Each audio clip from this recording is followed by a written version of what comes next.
В Абхазии необходимо разработать и принять целевую программу по сахарному диабету. Так считает общественная организация «Диабетическое общество Абхазии». Данная программа необходима, так как число больных с каждым днем неуклонно растет. По данным ВОЗа, распространенность диабета продолжает стремительно расти. За последние годы количество людей с этим заболеванием выросло в 4 раза, особенно среди детей. К сожалению, и Абхазия не исключение. Если несколько лет назад в течение 2 лет выявляли одного ребенка, то сегодня до 10 детей в год. В республике действует общая государственная программа льготного обеспечения лекарственными препаратами. Пациенты с диагнозом сахарный диабет с 2013 года бесплатно получают лекарства, но программа не покрывает и половины их потребностей. Поэтому необходима целевая программа, считают сами пациенты. Ведь они непосредственно остаются один на один со всеми сложностями и последствиями данного заболевания. Для чего нужна специальная программа? Позволит ли она грамотно распределить лекарственные препараты нуждающимся? Об этом мы сегодня и поговорим. Мы пообщались с теми, кто непосредственно столкнулся с этим недугом. Вы смотрите программу «Пациент». Мы выходим в эфир по вторникам на канале Абхазского телевидения. Под вечер у него поднялся сахар, и они вот сразу сделали инсулин. Вот так мы узнали, что у него сахар. Я была одной из тех первых мам, которая открыто об этом заговорила. Мы очень много лет боремся, лоббируем вопрос принятия отдельной льготной программы обеспечения для людей с сахарным диабетом. В наших аптеках очень сложно достать инсулин. Как мы смогли, когда была жесткая нехватка всего? Как мы вообще умудрялись? Можем себе позволить обеспечить хотя бы детей и инвалидов войны с сахарным диабетом всем необходимым для грамотной компенсации диабета. Младшему брату Марицы Адлей Бастану 7 лет назад поставили диагноз сахарный диабет. Тогда ему было всего лишь 2 года и 6 месяцев. Семья не понимала, почему у ребенка нет настроения, аппетита, пока не повели его в поликлинику, где врачи установили причину плохого самочувствия у ребенка. Уровень сахара в крови был 29. Вот, получается, он заболел, мы не понимали, что с ним, у него было мало сил, он постоянно спал, пил воду, вообще не хотел есть. И мы просто решили, что это какой-то вирус и так далее. Мы просто повели его в больницу. И потом через время нам сказали, что у него поднялся сахар. Вот мы когда пришли, они делали капельницы вот за то, что он не ел. И под вечер у него поднялся сахар, и они вот сразу сделали инсулин. Вот так мы узнали, что у него сахар. Сегодня Астану уже 9 лет. Семья научилась жить с этим заболеванием. Даже ребенок сам научился измерять себе уровень сахара. В поликлинике им выписывают направление в аптекоуправление, где они получают лекарства по льготной программе. Но этих препаратов не хватает на месяц, приходится самим докупать, а также другие необходимые медицинские изделия. В общей сложности в месяц на поддержание здоровья Астана необходимо до 30 тысяч рублей. Эти деньги важно иметь всегда в запасе, иначе здоровье ребенка будет в опасности. Семья самостоятельно старается покрывать все расходы ребенка, но матери-одиночке это очень сложно. Но вообще ему нужен актропин, но так как нам такой не выдают, нам выдают новорапид. Вот. И его тоже недостаточно, поэтому нам приходится его докупать. И его нельзя просто прийти в любой аптеке купить, потому что в наших аптеках очень сложно достать инсулин. Мы вот последний раз заказывали из Турции, потому что просто неоткуда было его взять. Ему нужно в месяц около 6 пачек тест-полосок, потому что в день мы меряем от 5 до 10 раз. Вот. А также сенсоры. Один сенсор стоит около 7 тысяч. Вот. Ему нужно в месяц таких 2. Хватает только на 2 недели.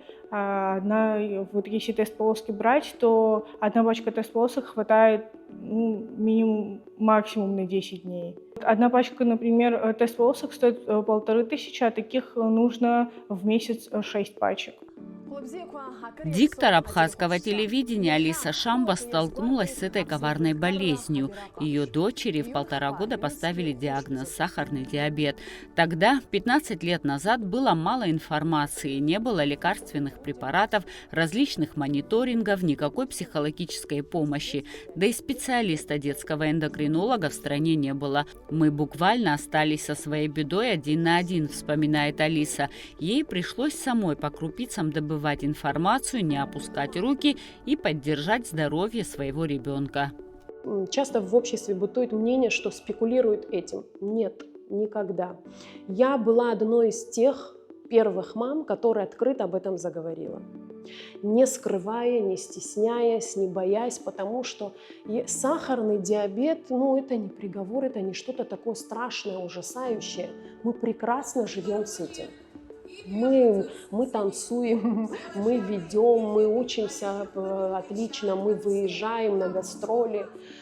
Конечно, тогда, 15-14 лет назад, это было... Я когда сейчас вспоминаю и начинаю сравнивать возможности нынешние и тогдашние, я иногда думаю, как мы смогли просто вот так... Как мы смогли, когда была жесткая нехватка всего? Как мы вообще умудрялись?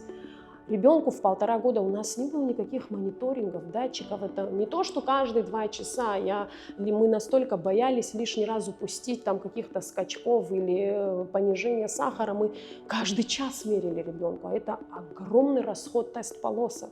Огромный. Это огромные деньги. Я могу сказать со всей уверенностью, что за 15 лет ситуация с льготным обеспечением никак не изменилась, к сожалению. То есть люди как мучились, так и мучаются. Вы знаете, детям, может быть, даже больше немножко внимания уделяется однозначно, дети в приоритете. А говоря уже о взрослом населении, второтипники, с ними вообще беда по обеспечению.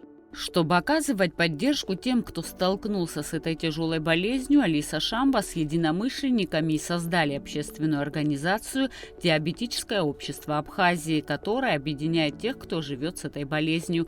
По словам представителей данной организации, пришло время государству принять специальную программу по сахарному диабету.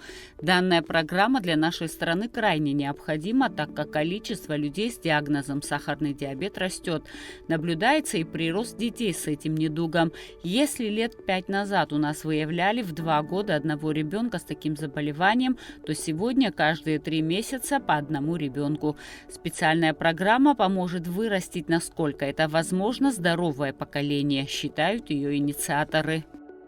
Буквально недавно у нас был ребенок годовалый, который попал с сахарным диабетом в детскую Сухумскую республиканскую больницу. Представьте себе ребенок годовалый, который не умеет говорить. Да? Это сложно для родителей, это сложно для ребенка, который не может сказать вообще, что с ним происходит. Почему мы должны принять эту программу, качественную программу? Почему я говорю и подчеркиваю слово «качественно»? Есть определенная льготная программа по обеспечению людей с сахарным диабетом, но для нас важно обеспечить людей всем необходимым по принципу того, что людям необходимо, а не то, что есть. К сожалению, сейчас это у нас такая ситуация есть.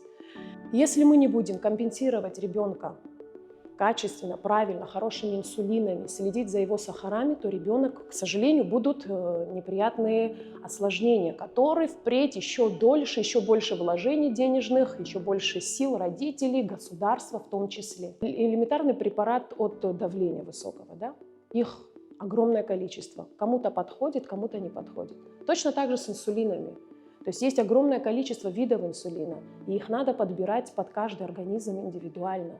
И для нас очень важно, чтобы дети, подростки, годовалый это ребенок, подросток это или взрослый человек, который в 50 лет, в 60 лет заболел сахарным диабетом, чтобы к нему был индивидуальный подход. А все это надо прописывать в программе. Медицина не стоит на месте. Ежегодно появляются новые препараты, совершенствуются протоколы лечения, разрабатываются всевозможные приспособления для контроля состояния организма. В отношении инсулинорезистентности то же самое. С диабетом не обязательно страдать от от постоянных уколов и переживать, что уровень глюкозы поднимется незаметно. В этом помогают специальные гаджеты для диабета. Они сигнализируют, если что-то не так, и подают инсулин в организм, практически не причиняя дискомфорт. Вот некоторые приборы для мониторинга диабета и введения инсулина. Многоразовая шприц-ручка, глюкометр, датчик глюкозы, плоский прибор с гибким усиком для считывания уровня глюкозы в крови без постоянных проколов, трансмиттер, прибор передает данные об уровне глюкозы с датчика на смартфон, инъекционный порт, мембрана на клейкой ленте с канюлей для введения инсулина без постоянных проколов кожи, инсулиновая помпа, прибор для автоматического введения инсулина. Стандартный набор инсулинорезистентного человека на месяц. 2 вида инсулина, короткий и длинный, 2 датчика, тест полоски. В среднем на одного человека необходимо от 20 до 30 тысяч рублей. Сегодня жить с сахарным диабетом качественно возможно, но очень дорого. Это очень дорого. Если посчитать в среднем, да, один такой датчик, мониторинг, он стоит до 7 тысяч. А в месяц их нужно 2. Человеку инсулинзависимому нужно 2 вида инсулина. Короткий и длинный. Что такое компенсация? То есть компенсация – это человек должен получать инсулин, у человека поднимается уровень сахара в крови, значит, если поджелудочная не вырабатывает, значит, мы должны извне ввести этот инсулин, и он должен быть качественный. Мы должны научить людей жить с сахарным диабетом. Для этого нужны школы диабета. Мы стараемся, наша организация открыла, сейчас мы не будем об этом говорить, но раз так, 3 школы диабета. Но при государственных медицинских учреждениях, когда попадает человек первый раз с сахарным диабетом в стационар, при стационарах должны быть, конечно, эндокринологические отделения, которых у нас, к сожалению, нет, и школы диабета. То есть сахарный диабет – это единственное, мне кажется, да, если я не ошибаюсь, единственное заболевание, с которым человек живет сам и учится сам. Колоть, считать, контролировать. То есть медсестра с утра до вечера не может быть рядом. Именно поэтому в больницах обучают людей жить с сахарным диабетом. Наша организация, мы все, что, насколько это возможно, мы поддерживаем и морально, и как-то психологически, пытаемся им помогаем выдержать, жить. Я всегда говорю, что сахарный диабет – это не самое страшное заболевание из всего вот этого ужасающего, да, калейдоскопа ужасных заболеваний в мире, которые. С сахарным диабетом на самом деле можно и нужно жить, качественно жить, не тужить. Но на это нужны, к сожалению, вложения. Организация «Диабетическое общество Абхазии» проводит колоссальную работу, помогая людям, которым поставили диагноз сахарный диабет психологически и информационно. Проводит большую профилактическую работу. 6-й год подряд организовывает диабетические лагеря, приглашая в Абхазию именитых эндокринологов, которые проводят обучение на бесплатной основе. Особенно тяжело вновь выявленным детям и их родителям. В данной ситуации очень важна информация, которую они получают от специалистов. С момента создания организации ее учредители поняли, что невозможно просто учить человека, а нужно дать ему инструменты, чтобы он смог с этим диабетом жить. И тут возникает вопрос, откуда брать эти материалы, если человеку нужно измерять сахар 10 раз в день? Где брать деньги на эти тест-полоски? Сегодня функционирует общая государственная программа льготного обеспечения лекарственными препаратами. В ней заложены расходы на диабетиков в том числе. Не получается ее делать качественно в таком формате. Поэтому мы очень много лет боремся, лоббируем вопрос принятия отдельной льготной программы обеспечения для людей с сахарным диабетом. Как, например, это сделано программа по гемодиализу, да, вот эти вот программы и так далее. Вот, поэтому, то есть это остро необходимая история, но почему-то она всегда откладывается на потом. То ковидная ситуация, то постковидная, то одни выборы, то другие перевороты, и всегда этот вопрос вопрос, он остается где-то позади. Но мы всегда как-то старались тоже выходить из этих ситуаций и так далее. Но сейчас она очень остро стоит, потому что у нас очень большой прирост людей с сахарным диабетом. Мы не можем это игнорировать. И сейчас становится еще сложнее с этой ситуацией, потому что людей все больше, а программа не расширяется. Но тут вопрос стоит не только в самой программе. Можно принять программу на бумаге, но она должна работать. И для того, чтобы она работала, нужно менять подход. Потому что мы за все эти годы работы видим очень яркую картину. Меняются президенты, меняются министры, ситуация с льготным обеспечением диабетиков не меняется. Значит, дело все-таки не в определенной власти, не в определенных министрах и не в ком-то еще, дело в подходе. И наша задача сейчас, чтобы не просто была принята программа, а чтобы она была принята с нормативными актами, чтобы над этой программой работал не один какой-то человек, а чтобы это была группа рабочая, где будет учитываться и мнение Министерства финансов, потому что можно написать все, что угодно, но эту программу надо потом финансово обеспечить. Чтобы в этом участвовали и эндокринологи, которых у нас достаточное количество, и они очень грамотные специалисты. В этом должны участвовать и наше общественное движение, которое располагает своим опытом и информацией, в том числе Министерство здравоохранения. Я хочу подчеркнуть, что у нас все эти годы нет какого-то расхождения во мнении касаемо программы с Министерством здравоохранения. То есть они полностью понимают, несмотря на то, что уже сейчас в истории этой программы это третий министр, то есть все прекрасно понимают значимость, что это необходимо, но вот почему-то что-то нас останавливает и никак не получается это сделать. Но в этом году мы немножко поменяли подход тоже в лоббировании. Мы были у президента, который весь развернутую всю ситуацию, потому что она очень сложная, она очень масштабная, даже мы сейчас всего не скажем, обсудили все тонкости, было им дано указание, чтобы над программой начали работать, но почему-то она вот с тех пор уже как-то вот все тихо, все так происходит. Сейчас она, насколько нам известно, насколько нас проинформировало Министерство здравоохранения, она, значит, на контроле у главного внештатного эндокринолога. Я думаю, что мы с ней тоже встретимся, хотя бы спросим, на какой они стадии, потому что нас в известность не ставят пока что и как происходит. Но у нас есть очень важная задача. Эта программа должна войти в бюджет 2027 года.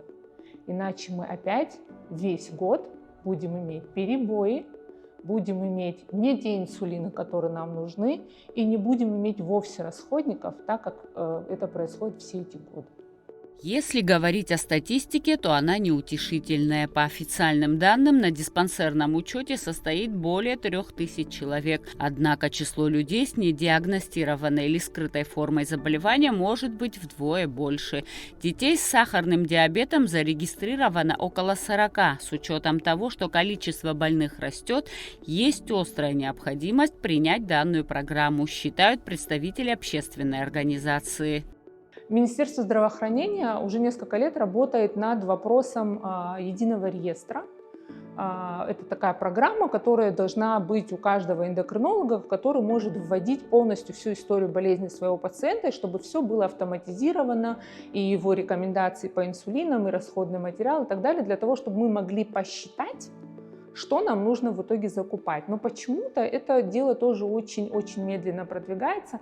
Когда мы встречались в начале этого года в Министерстве здравоохранения, это была встреча диабетическое общество, Ахра Иванович как представитель Министерства здравоохранения и главный внештатный эндокринолог Юлия Кубрава. Значит, мы обсуждали этот вопрос, и когда возникает вопрос, что программа стопорится из-за того, что нет вот этого реестра до конца запущенного, и мы предложили свою помощь от организации в качестве волонтеров, которые готовы на местах в поликлиниках вводить данные пациентов, потому что все упиралось в то, что не успевают поликлиники ввести данные пациентов. Нам было озвучено, что такой потребности нету, если будет необходимость, нас нам сообщат, и мы поможем, но, к сожалению, значит, если не просят о помощи, значит, они справляются. Но если они справляются, почему тогда реестр до сих пор не запущен в полной мере, почему мы не можем посчитать потребности? Надо еще учитывать, говорят представители общественной организации, что программа будет недешевой, так как затраты на одного больного составляют немалую сумму. Но мы прекрасно понимаем, что даже если программу примут и запустят, то мы не сможем обеспечить всех больных. Но главная задача – понять, какой бюджет в общем нужен, и потом, исходя из этого, определить, какую помощь может оказать государство. Основная цель данной программы – поднять проблему и показать реальную картину, говорят инициаторы. Государство и так выделяет немалые средства на поддержание больных диабетом, но эта помощь покрывает лишь 10% потребностей. Остальные 90% покрывают пациенты самостоятельно. При формировании специальной программы очень важным аспектом является участие непосредственно эндокринологов. Врачи ставят диагноз, назначают протокол лечения и выписывают своему пациенту тот или иной инсулин, согласно особенностям его организма. Потому что каждому пациенту подходит определенный препарат. Сейчас зачастую пациентам инсулин заменяют на тот, который есть в наличии у закупленного Абхазфармации, который зачастую не подходит больному. И это отрицательно сказывается на его здоровье. Наша задача, чтобы пациент и доктор принимали решение, что нужно, а не закупалось из расчета, что есть у конкретного какого-то поставщика. И очень важно еще, почему мы говорим о процессе закупок. Потому что есть препараты, которые дешевле купить у одного поставщика, но есть препараты, которые дешевле купить у другого. И поэтому мы бы очень хотели, чтобы по программе льготного обеспечения по диабетикам была отдельная закупка, чтобы мы анализировали, у кого нам выгодно купить, финансово выгодно государству купить. Не там, где стоит, вот, к примеру, есть один чек, есть один случай, когда ребенку закупили помпа, какие-то расходные материалы и так далее, государство закупает, но оно тратит на него на 200 тысяч дороже, чем это было бы у другого поставщика. Понимаете? И мы вот за счет этой разницы мы могли бы покрыть расходы другого ребенка. И вот это все нужно учитывать. Поэтому мы хотим, чтобы вот этот процесс закупок был прозрачный, возможно, с тендерами. Сейчас, насколько я знаю, депутат парламента Зантария Резо, он работает над этим законопроектом. Вот. Я думаю, что к началу запуска нашей программы этот закон тоже начнет работать, что вообще, наверное, это не только диабетиков касается. Любая государственная закупка, она должна быть прозрачной, и она должна быть финансово обусловленной, выгодной для государства. Мы не прекращаем работу над этой программой, потому что это в наших интересах, это в интересах людей с сахарным диабетом, и это наша задача как организации лоббировать, поэтому у нас сейчас предстоит ряд встреч и с депутатами парламента, и с Министерством здравоохранения. Мы будем над этим упорно работать, потому что другого выхода у нас нет. Главная цель этой программы в первую очередь поднять реальный вопрос о реально существующей проблеме и по мере возможности ее расширять. Мы понимаем, что мы не сможем ее сделать полноценно сразу, но увеличивать ежегодно программу, как-то ее расширять, безусловно, нужно. Я знаю точно, что мы можем себе позволить обеспечить хотя бы детей и инвалидов войны с сахарным диабетом всем необходимым для грамотной компенсации диабета. Диабет – болезнь, во время которой очень многое зависит от самого больного и не только от его приверженности лечению, но и готовности серьезно заняться собой, изменить образ жизни. А целевая программа предусматривает и этот вопрос, что позволит намного облегчить жизнь пациента.